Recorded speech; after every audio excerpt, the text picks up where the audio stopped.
Ya, selamat pagi, shalom. Saya percaya setiap kita diberkati oleh Tuhan, amin. Berikan kemuliaan dan pujian Tuhan. Dia Allah yang setia, Dia Allah yang layak kita tinggikan. Ketika kita takut, Dia memberikan kita keberanian. Ketika kita bimbang, Dia memberikan kita harapan. Sebab di dalam Tuhan ada harapan. Di dalam Tuhan ada sukacita. Di dalam Tuhan ada penghiburan. Dan di dalam Tuhan ada kekuatan. Kita datang kepada Tuhan.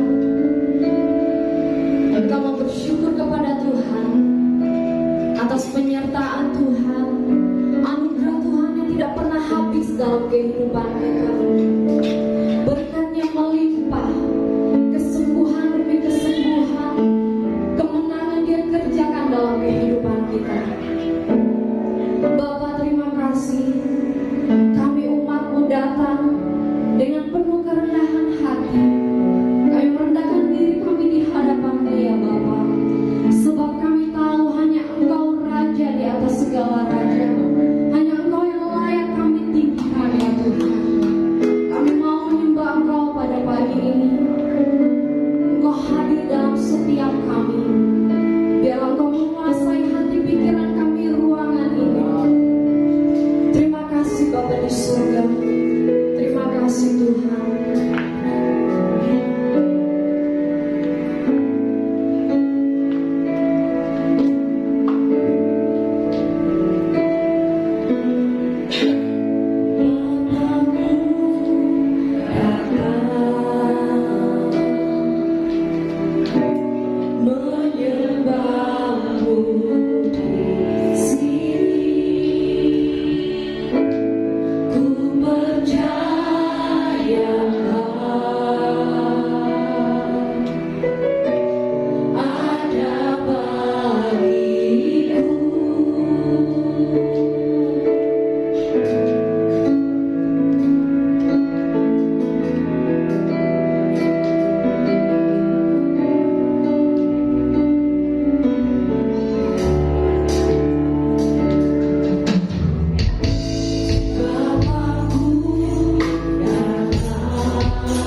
Kebaikan Tuhan nyata kita alami, amin.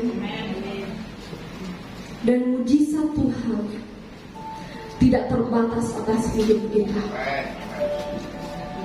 Orang boleh berkata, Tuhan sudah tolong saya hari ini, belum tentu besok Tuhan tolong.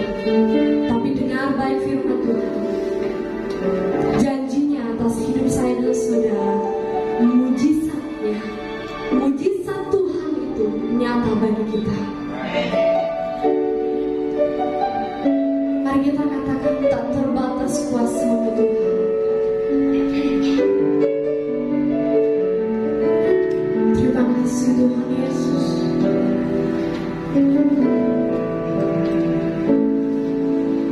Tak terbatas kuasa-Mu Tuhan.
memuji dan memuliakan nama-Mu di dalam kehidupan kami, menyembah-Mu Tuhan, semuanya oleh karena anugerah-Mu di dalam kehidupan kami.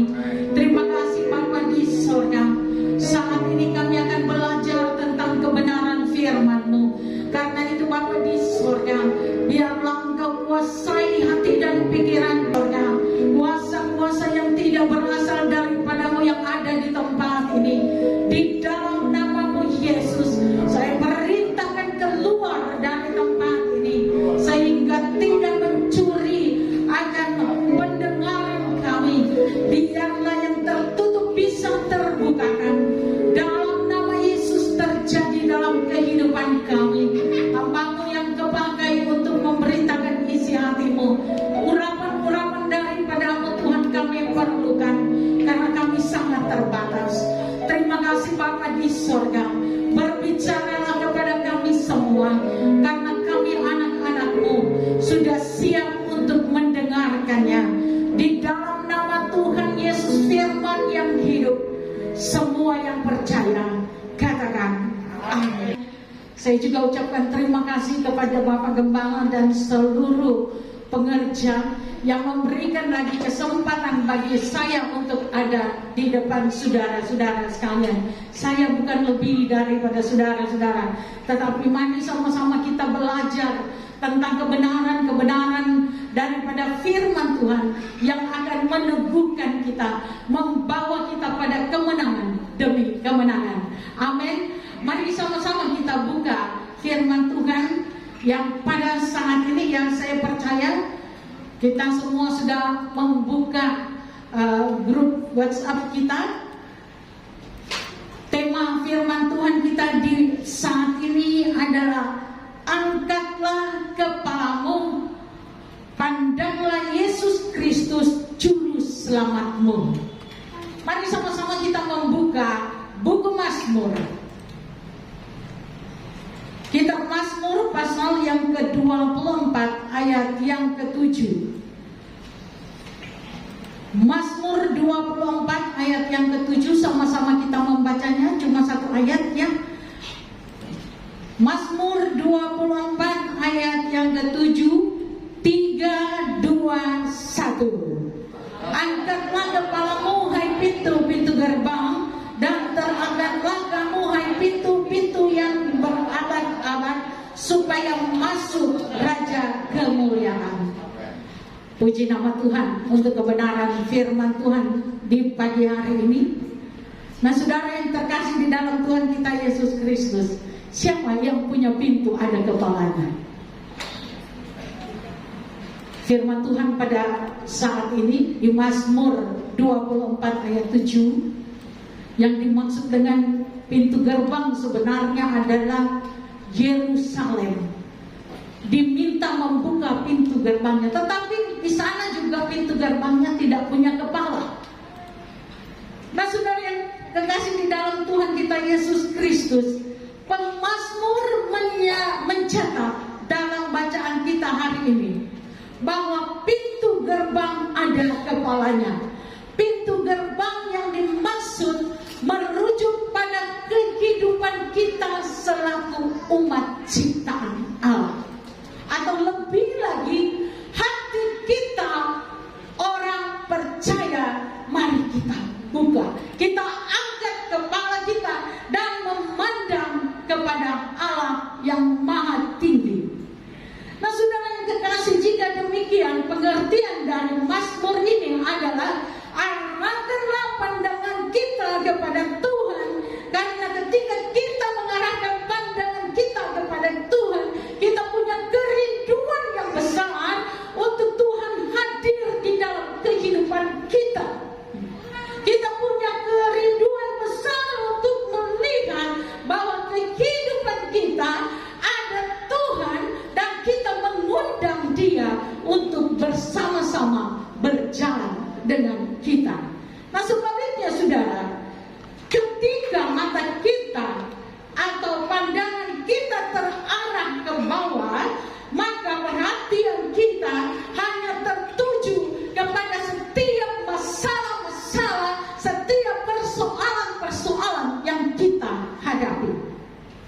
Nah, saudara, kepercayaan kita kepada Tuhan terlihat dari sikap hidup kita ketika kita menghadapi masalah.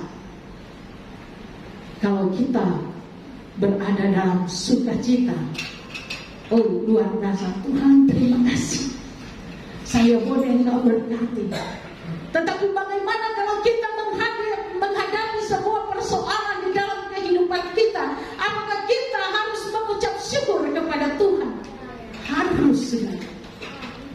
Karena kenapa? Tuhan izinkan itu semua ada di dalam kehidupan kita. Karena Tuhan tidak pernah berbuat jahat terhadap kita. Setiap masalah, setiap pergumulan yang ada di dalam kehidupan kita, Tuhan izinkan bagi kita karena Tuhan ingin menyatakan kuasa dan mujizatnya terjadi bagi setiap orang percaya kepadanya. Nah, saudara yang terkasih, jemaat Tuhan yang diberkati, namun seringkali manusia itu sukar sekali mengangkat kepalanya untuk memandang sang juru selamatnya. Seringkali kita sukar untuk mengangkat kepala kita memandang juru selamatnya, merindukan kehadirannya di dalam kehidupan kita, merindukan pertolongan daripadanya. Karena kenapa? Penyebabnya adalah 4 huruf, saudara. D-O-S-A, dosa. Karena dosa kita memikirkan apa yang kita lakukan selalu menghalangi pandangan kita kepada Allah. Manusia tidak memiliki keinginan, bahkan tidak mau untuk meninggalkan kehidupannya yang lama dan terus memiliki keinginan hidup dalam zona yang nyaman saja, yang pada akhirnya akan membuat kita berakhir pada kebinasaan. Nah, jika demikian, bagaimana caranya supaya kita dapat memandang Allah dalam kehidupan kita? Yang pertama, kita harus membuka diri di hadapan Tuhan. Sekali lagi, cara untuk memandang Tuhan, mengangkat kepala kita, mengundang Yesus hadir di dalam kehidupan kita. Kita harus membuka diri. 2 Korintus 3 ayat 13 sampai ayat yang ke-16. 2 Korintus 3 ayat 3 sampai ayat yang ke-16. Yang mari kita perhatikan firman Tuhan. Nah, kalau begitu sama-sama kita membacanya supaya sama-sama kita mengetahui bagaimana Tuhan hadir di dalam setiap kehidupan kita.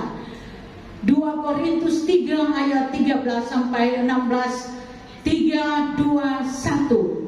Tidak seperti Musa yang menyelubungi mukanya supaya mata orang-orang jangan melihat hilangnya cahaya yang sementara itu, tetapi pikiran mereka telah menjadi tumpul, sebab sampai pada hari ini selubung itu masih menyelubungi mereka.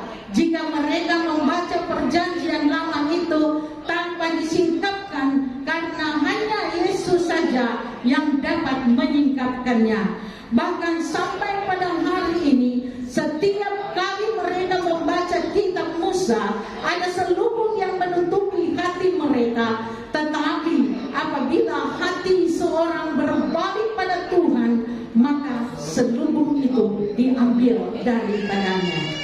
Nah, saudara yang terkasih di dalam Tuhan kita Yesus Kristus, Paulus menuliskan sampai pada hari ini pikiran mereka menjadi tumpul. Sampai pada hari ini selubung itu masih tertutup dan belum dibuka. Artinya sampai saat ini mereka, yaitu orang-orang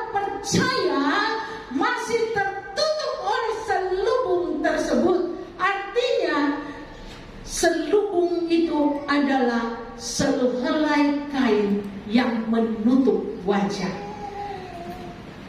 Kain itu ditutupkan ke wajah kita supaya orang tidak mengenal kita. Orang tidak mengenal siapa yang ada di balik kain itu. Nah saudara yang terkasih, bagaimana kita menjadi alat kesaksian bagi Allah kalau selubung itu masih tertutup di dalam wajah kita. Orang tidak bisa melihat akan kehidupan kita. Orang tidak bisa melihat bagaimana kita menyaksikan Yesus Kristus Juru Selamat kita yang sudah mati dan bangkit bagi kita sekalian, kalau kita tidak menjadi alat kesaksian karena ada selubung yang menutupi akan wajah kita. Ada sebuah kisah yang dicatat dalam Alkitab yang menjadi sejarah yang dapat dibaca sampai saat ini, yaitu ketika Allah memerintahkan Musa untuk naik ke Gunung Sinai untuk mengambil 2 loh batu yang berisikan 10 hukum Allah. Nah ketika Musa turun dari Gunung Sinai itu, maka wajahnya bercahaya karena berbicara secara tatap muka dengan Allah. Sehingga Musa menutup mukanya sehingga bangsa Israel tidak dapat melihat cahaya yang ada di depan mereka. Cahaya yang ada di wajah Musa karena Musa menutupnya. Kenapa? Karena bangsa Israel itu melakukan dosa. Mereka menyembah Allah sambil mereka menantikan Musa. Kenapa ini Musa tidak turun-turun?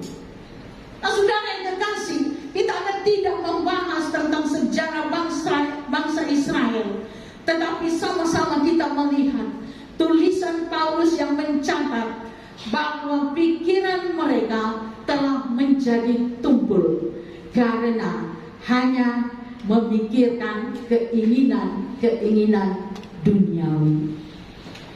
Pikiran mereka menjadi tumpul karena hanya memikirkan apa yang baik-baik saja bagi mereka, tidak memikirkan bagaimana Allah menganugerahkan kasih-Nya dalam kehidupan mereka di kayu salib. Pikiran mereka menjadi tumpul sehingga tidak mengerti apa kata firman Tuhan di dalam kehidupan mereka.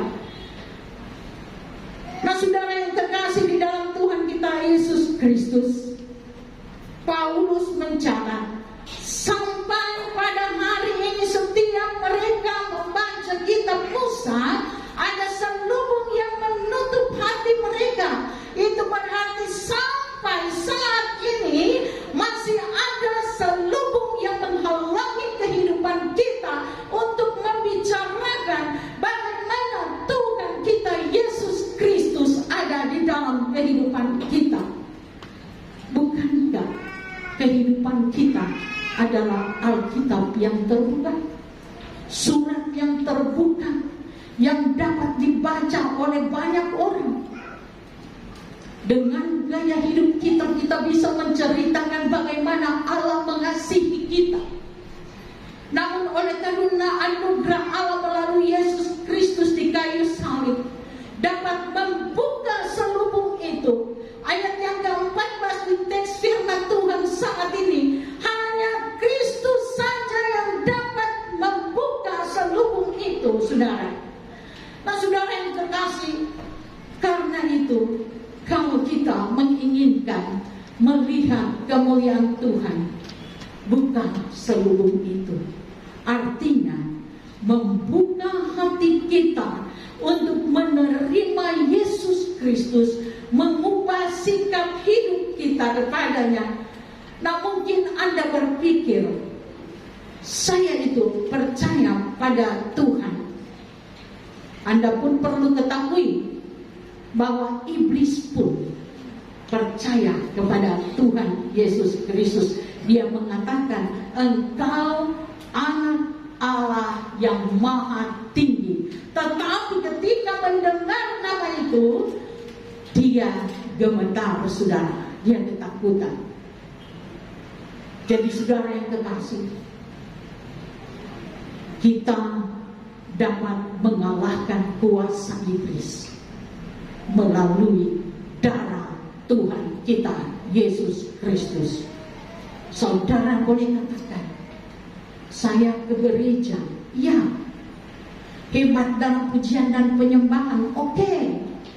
Nah saudara, tetapi belum tentu Anda tidak mengkhianati Allah, dan pasti ada yang tertutup dalam kehidupanmu yang berbau dosa. Jangan jadikan aktivitas rohani kita menjadi topeng untuk mengelabui sesama kita. Ya, orang-orang yang ada di sekitar kita pasti mereka diberkati karena percaya dengan perkataan kita. Tetapi bagaimana dengan kehidupan kita? Kita jangan hanya berbicara, jangan hanya memperlihatkan akan kehebatan kita dalam rohani kita. Akan tetapi mari saudara, kita ubah kehidupan kita memandang Yesus, mengundang Yesus hadir di dalam kehidupan kita, karena hanya Tuhan saja yang sanggup mengubah kehidupan kita, saudara. Orang banyak bilang perubahan itu gampang. Tidak gampang, saudara. Kalau engkau tidak merendahkan diri di hadapan Tuhan, tidak gampang engkau mengubah kehidupan. Minta pertolongan dari Tuhan, buka dirimu, katakan apa yang engkau sudah lakukan, minta pengampunan bagi Tuhan yang sanggup melihat segala keberadaanmu. Alkitab mencatat, walaupun dosamu semerah kermis, anugerah Allah tetap ada di dalam kehidupanmu. Yesus telah diutus Allah untuk mengambil engkau dari kehinaan. Nah saudara yang terkasih di dalam Tuhan kita Yesus Kristus, karena itu kita harus minta Tuhan untuk membuka diri kita. 2 Korintus 3 ayat 14, firman Tuhan menyatakan, hanya Kristus yang dapat menyingkapkan selubung itu, dalam artian tanpa Yesus Kristus yang sudah mati dan bangkit bagi kita, kita tidak dapat membuka selubung itu. Kita tidak dapat membuka hati kita tanpa Tuhan yang datang di dalam kehidupan kita. Dia tidak akan datang kalau kita tidak akan memintanya. Dia datang, saudara. Dia tahu engkau punya masalah. Dia tahu engkau banyak hal yang engkau lakukan yang tidak berkenan kepadanya. Dia mencari orang-orang yang terhilang. Kalau pada waktu datang Tuhan Yesus mencari mereka yang terhilang, mengangkat mereka dari ketidakberdayaan. Tetapi saudara, ketika dia akan datang kedua kalinya, dia bukan lagi mengangkat engkau dari ketidakberdayaan, tetapi dia akan menjadi hakim bagimu. Karena itu saudara, dari sekarang mari kita sama-sama sadar untuk melihat apa yang menjadi keinginan Tuhan di dalam kehidupan kita. Buka hatimu, Tuhan akan memulihkan dan meninggalkan kehidupan lamamu, sehingga kita menjadi alat di tangan Tuhan, menyaksikan perbuatan-perbuatan yang besar bagi banyak orang. Sehingga ketika orang menyaksikan kehidupan itu ada dalam kehidupan kita, orang memuliakan Tuhan. Dia mengatakan, luar biasa mereka itu yang percaya Tuhan Yesus. Bagaimana mereka tidak mau mengikuti engkau kalau kita memperlihatkan kasih karunia-Nya Tuhan di dalam kehidupan kita. Nah saudara yang kekasih, mari kita melihat firman Tuhan. Saya lihat semua tegang-tegang ya. Iya, jangan melihat saya dengan rambutnya yang putih ya. Baru bilang sadisnya itu orang sana ngomong. Saya mau ngomong tentang kebenaran firman Tuhan, saudara. Saya orang yang lembut kok. Setiap saya ketemu orang berbicara dan mereka bilang senang melihat ibu. Kenapa ibu? Senyumnya. Nah, saudara yang kekasih, itu sebabnya ketika engkau berada di hadapan orang, mungkin engkau tersenyum, masalahnya yang ada di rumah akan hilang, saudara. Orang-orang yang menjadi penjemput tamu, dia adalah orang yang menjadi penjaga pintu gerbang. Kalau orang tamu-tamu datang ke gereja, saudara, mungkin ada masalah di rumah, datang ke gereja dengan dijemput dengan seorang penjemput tamu yang dalam Alkitab dikatakan penjaga pintu gerbang, saudara. Engkau tersenyum dengan mereka, masalah mereka pasti hilang. Dan mereka akan duduk diam dan tenang mendengar akan firman Tuhan. Saudara yang dikasihi di dalam Tuhan kita Yesus Kristus, mari kita sampaikan senyum yang terbaik kepada siapapun yang kita jumpai, sehingga mereka mengetahui luar biasa orang percaya ini. Nah, saudara pendengar, saudara kekasih dalam Tuhan kita Yesus Kristus, yang pertama tadi adalah mari kita membuka diri di hadapan Tuhan. Dan yang kedua, tinggalkan masa lalumu. Yang kedua adalah tinggalkan masa lalumu. Filipi pasal 3 ayat 7 dan 8. Saya bacakan teks firman Tuhannya. Tetapi apa yang dahulu merupakan keuntungan bagiku, sekarang kuanggap rugi karena Kristus. Malahan segala sesuatu kuanggap rugi karena pengenalan akan Kristus Yesus Tuhanku lebih mulia daripada semuanya. Oleh karena Dialah aku telah melepaskan semuanya itu dan menganggap sampah, supaya aku memperoleh Kristus. Nah, saudara, siapakah Paulus ini? Paulus ini sebelum Yesus mengambilnya menjadi rasulnya, Paulus adalah seorang yang pandai, murid dari Gamaliel, yang tadinya seorang Farisi yang dikenal sebagai penganiaya jemaat, yang disebut sebagai murid-murid Yesus. Dan ketika Paulus dalam perjalanan ke Damaskus, dia berjumpa dengan Yesus dan Yesus mengangkat dia menjadi rasulnya. Filipi pasal 7 ayat 7 dan 8 ayat ini menjelaskan bahwa Paulus memiliki kerinduan terbesar untuk mengenal Kristus dan mengalami persekutuan pribadi dengannya. Pada saat Paulus berjumpa dengan Tuhan, dia menjadi buta. Bukankah sama dengan Musa? Dia tidak mau dilihat wajahnya. Paulus juga menjadi buta. Dan saat itu melalui penglihatan Ananias, Yesus memerintahkan Paulus untuk pergi pada Ananias, supaya Ananias mendoakan Paulus dan supaya dia dapat kembali melihat.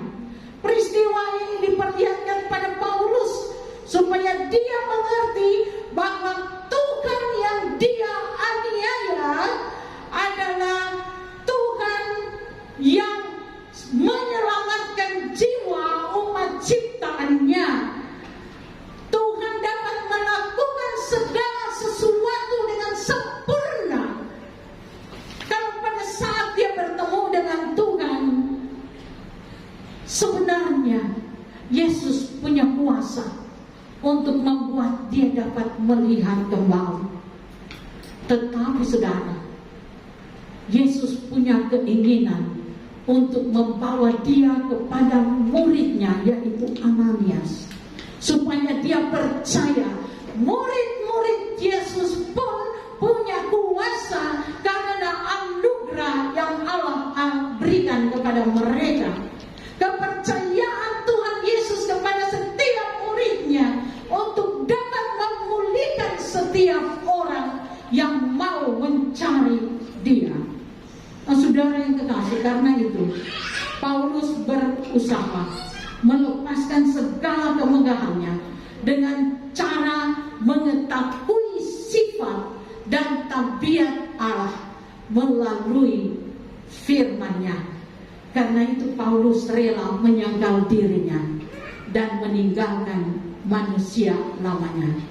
Dengan demikian Paulus mengalami pembaharuan hidup, rela menderita karena Kristus dan kerajaannya dengan menyangkal dirinya dan menyalibkan manusia lamanya. Sanggupkah kita seperti Paulus? Menjadi pertanyaan bagi kita, seberapa jauh kita meninggalkan kehidupan lama kita? Jangan biarkan kehidupan kita jatuh bangun dalam dosa sehingga membuat kita tidak bisa mengangkat kepala kita untuk memandang Tuhan, memanggil namanya yang Aba, yang Bapa. Saudara yang terkasih, jemaat yang diberkati Tuhan kita Yesus Kristus, kita tidak bisa mengangkat kepala kita untuk melepaskan kerinduan kita kepada Yesus Kristus kalau kita tidak mengundang Dia hadir dalam kehidupan kita. Biarlah selubung-selubung yang masih ada dalam kehidupan kita terlepas, karena Yesus Kristus yang melepaskannya. Mari kita memiliki kerinduan untuk memperoleh Kristus di dalam hidup kita. Alkitab mencatat Yesus Kristus mengosongkan dirinya sendiri, mengambil rupa seorang hamba dan menjadi sama dengan manusia. Kita boleh bisa baca firman Tuhan ini pada Filipi 2 ayat yang ke-7.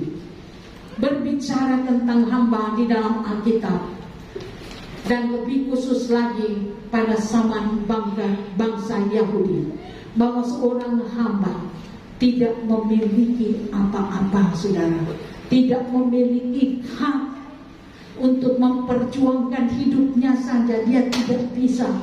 Ketika orang sudah menjualnya kepada Tuhan yang menjadi tuannya, maka apapun yang tuannya lakukan kepada hambanya itu, dia harus rela menerimanya.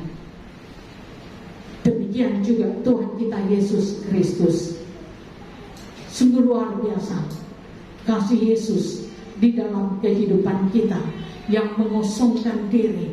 Makanya dia rela dicambuk, rela dimaki, rela dibuat segala macam, dikatakan apa yang tidak berkenan orang katakan kepada dia, padahal dia sebenarnya adalah Allah. Jemaat yang Tuhan berkati, betapa luar biasa Yesus yang menjadi penebus umat manusia. Yesus rela menjadi miskin supaya kita menjadi kaya di dalam Dia. Mari kita renungkan kebaikan Allah melalui Yesus Kristus, sehingga darah dan bilur-bilurnya yang tertumpah di kayu salib tidak menjadi sia-sia. Percayalah kepada Tuhan kita Yesus Kristus. Mari undang Dia hadir di dalam kehidupanmu. Saudara, ini kebenaran firman Tuhan yang singkat yang saya dapat bagikan kepada jemaat yang diberkati Tuhan, yang saya percaya firman Tuhan ini tidak akan kembali dengan sia-sia. Terpujilah nama Tuhan kita Yesus Kristus. Haleluya, haleluya. Terima kasih untuk pengorbanan-Mu dalam kehidupan kami. Terima kasih untuk darah dan bilur-bilur-Mu Tuhan. Kami tidak dapat menggantikan dengan apapun juga Tuhan. Karena itu hanya Engkau yang layak kami sembah, hanya Engkau yang layak kami tinggikan. Tidak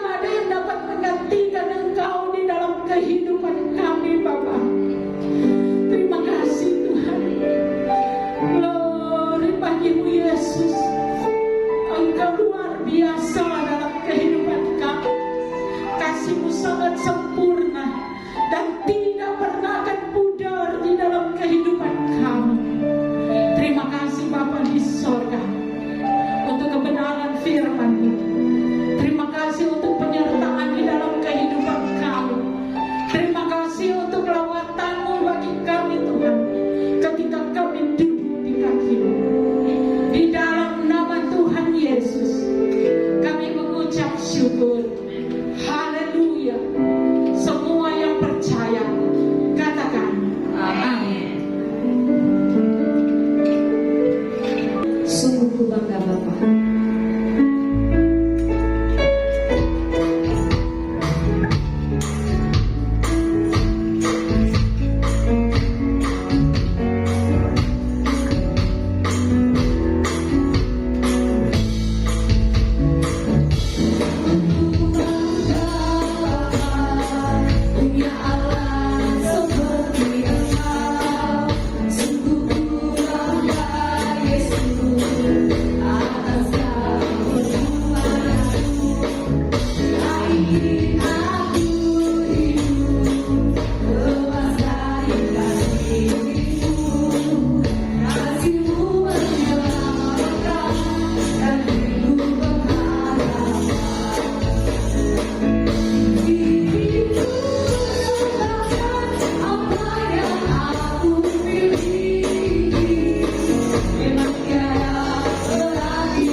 Terima kasih untuk pelayanan hambanya Evangelis Meska dan seluruh kehadiran jemaat Tuhan. Tuhan Yesus memberkati.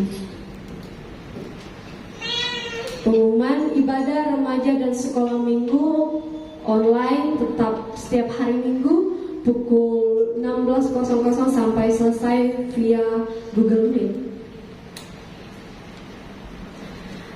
Ibadah Jumat Agung dan Perjamuan Kudus tanggal 15 April 2022 jam 10 sampai 11.30 di Jalan Timur nomor 63 di tempat ini. Pembicara dilayani oleh Evangelis Nia. Ibadah Paskah Minggu 17 April 2022 jam 10 sampai jam 11.30 di tempat ini. Pembicara Evangelis Reza. Baik, demikian pengumuman pada siang ini. Kita akan berdoa syafaat dan saya minta doa syafaat ini dipimpin oleh Ibu Gisel.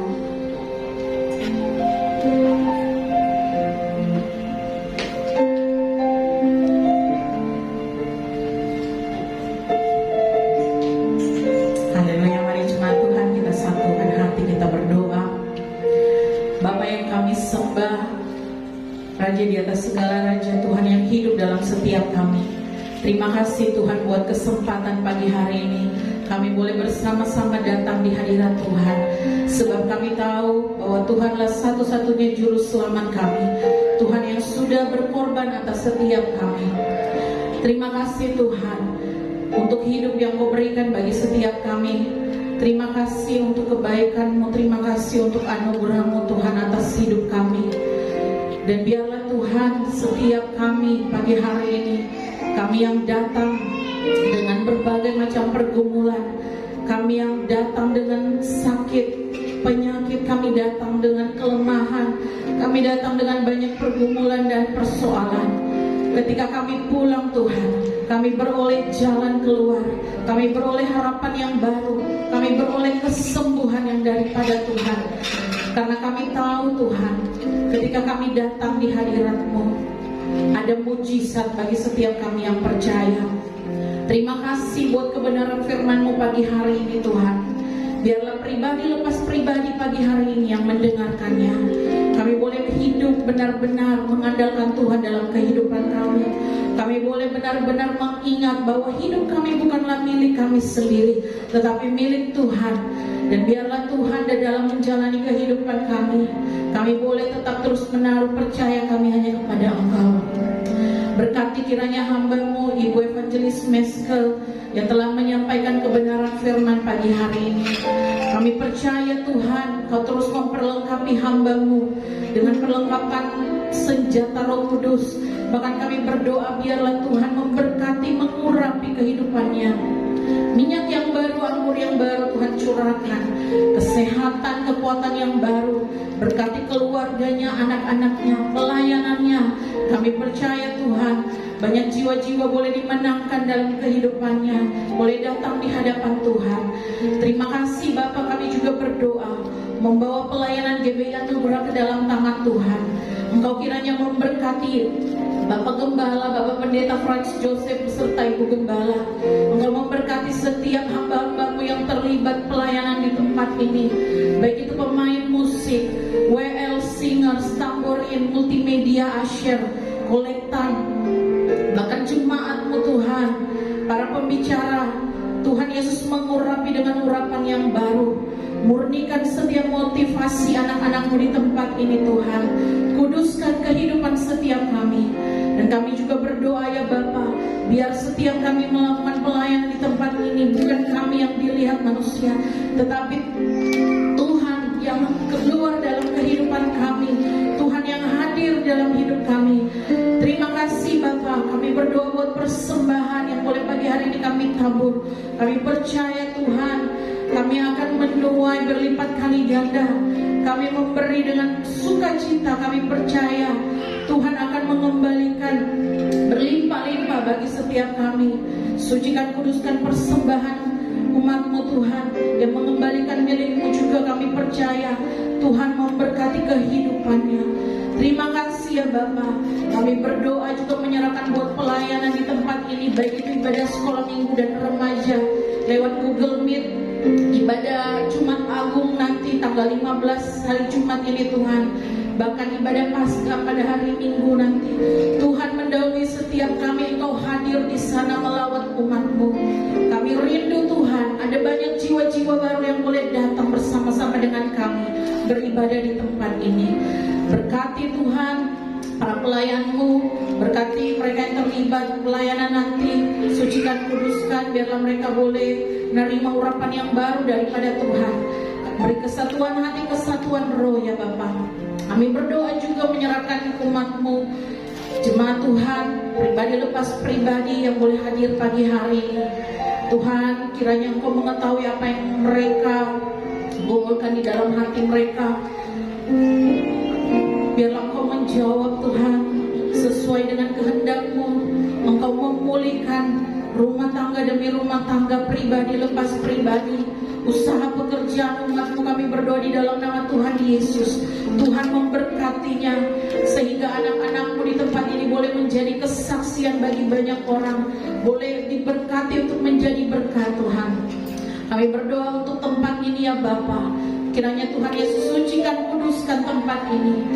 Biarlah hadirat-Mu Tuhan tinggal di tempat ini, memberkati lingkungan sekitar tempat ini, memberkati pemilik tempat ini, memberkati orang-orang yang ada di tempat ini ya Bapa. Di dalam nama Tuhan Yesus, lawatan Roh Kudus menjamah mereka. Terima kasih Tuhan. Tidak lupa kami berdoa membawa kota kami Makassar, membawa pemimpin atas kota ini di dalam nama Tuhan Yesus. Biarlah ada kedamaian, keamanan atas kota ini. Tuhan, kami rindu melihat suku-suku yang ada di kota ini boleh datang menyembah Engkau. Kami rindu ya Bapa, bahwa akan terjadi pemulihan atas kota kami. Begitu juga dengan bangsa Indonesia. Segala persoalan yang ada di bangsa ini kami serahkan ke dalam tangan-Mu, karena Engkau yang pegang kendali atas bangsa ini Tuhan. Berkati Bapak Presiden, Wakil Presiden, bahkan jajarannya, dari yang pusat sampai ke daerah-daerah. Berikan mereka roh takut akan Tuhan ya Bapak. Dan kami rindu melihat bangsa Indonesia dipulihkan. Kami rindu melihat Tuhan, banyak jiwa-jiwa boleh diselamatkan. Terima kasih Tuhan Yesus. Pagi hari ini kami sungguh naikkan segala pujian syukur kami Tuhan. Ini doa syafaat kami Bapa, kami bawa di hadapan Tuhan. Dan biarlah jadi hanya seturut kehendak Tuhan saja. Di dalam nama Tuhan Yesus. Haleluya. Amin. Kita kembalikan hormat pujian kita kepada Tuhan.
Allah yang menyelamatkan kami, Allah yang mengasihi kami, Allah yang memilih kami, Allah yang menyelamatkan kami, menyucikan kami, bahkan mengampuni kami. Engkau Allah yang besar, yang menyembuhkan kami dengan virus dan memberkati dan melindungi kami. Terima kasih Bapakku yang baik. Sungguh tiada yang seperti Engkau, begitu mengasihi kami. Terima kasih buat kesempatan yang Kau berikan buat kami, untuk kami dapat berkumpul bersama-sama, menaikkan pujian penyembahan kepada-Mu, dan menjadi tumpah yang harum di hadapan, menyenangkan hati. Bahkan setiap kami sudah diberkati oleh firman-Mu, sehingga umat-Mu yang datang dengan lemah sudah dikuatkan oleh firman-Mu. Mereka yang terbelenggu sudah dilepaskan oleh kuasa darah, dan mereka yang susah sudah dihiburkan oleh Roh Kudus. Bahkan setiap mereka yang datang dengan berbagai sakit penyakit, setiap kami yang percaya kepadamu, kami percaya kuasa penyakit ini sudah dikalahkan di atas kayu salib, dan oleh firman-Mu setiap kami sudah disembuhkan rohani dan jasmani kami di dalam nama Yesus. Terima kasih Bapa yang baik. Mari umat Tuhan yang dikasihi Tuhan Yesus, angkat iman percayamu dengan mengangkat kedua belah tanganmu di hadapannya untuk menerima berkat-Mu. Diberkatilah engkau di kota, diberkatilah engkau di ladang, diberkatilah buah kandunganmu, diberkatilah tempat adonanmu, diberkatilah keluar masukmu, dibiarkan musuhmu maju berperang melawan terpukul kalah olehmu, dan apa yang sedang engkau kerjakan Tuhan berkati, sehingga engkau menjadi semakin naik dan tidak pernah juru. Engkau menjadi kepala dan engkau menjadi ekor, mulai pagi siang hari ini sampai kekal selama-lamanya. Yang percaya diberkati Tuhan, dilindungi, disertai dan dipelihara Tuhan. Sama-sama kita katakan